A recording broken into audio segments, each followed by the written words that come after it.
خیر مقدم ہے آپ سبھی کا. میں ہوں عبداللہ اشرف, آواز دا وائس سے. دلی یونیورسٹی کے ہسٹری ڈپارٹمنٹ کے مشہور پروفیسر اور اتہاس کار پروفیسر سید ظہیر حسین جعفری صاحب کا سوموار رات انتقال ہو گیا. ان کے انتقال کی دکھد خبر ان کی قریبی دوست اور بیچ میٹ مشہور اتہاس کار رانا صفی نے اپنے سوشل میڈیا کے ذریعے دی. پروفیسر جعفری اتر پردیش کے رائے بریلی ضلع کے چھوٹے سے قصبے سالون کے رہنے والے تھے. انہوں نے اپنی تعلیم علی گڑھ مسلم یونیورسٹی سے حاصل کی.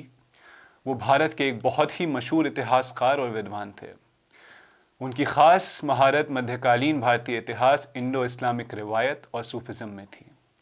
ان کی ایک نایاب صلاحیت یہ بھی تھی کہ وہ مغل دور کے فارسی میں لکھے مشکل اور دستخط نما سرکاری دستاویز پڑھتے, سمجھتے اور ان کا ترجمہ کرتے تھے. پروفیسر جعفری نے اپنی زندگی کا ایک لمبا عرصہ دلی یونیورسٹی میں پڑھاتے ہوئے گزارا. اس دوران وہ ہسٹری ڈپارٹمنٹ کے بعد ہیڈ بھی رہے اور انڈین ہسٹری کانگریس کے سیکریٹری کے پد پر بھی اپنی ذمہ داریاں نبھائیں. انہیں سال 2003 میں اردو اکیڈمی دلی کی طرف سے ان کے ریسرچ ورک مسند فقر و ارشاد, تاریخ خانواد کریمیہ نعیمیہ سالون, صوفی establishment from the mid 17th century to present کے لیے تحقیق و تدوین پرسکار سے نوازا گیا. اس کے بعد سال 2009 میں انہیں دوبارہ تحقیق و تدوین پرسکار سے سمانت کیا گیا.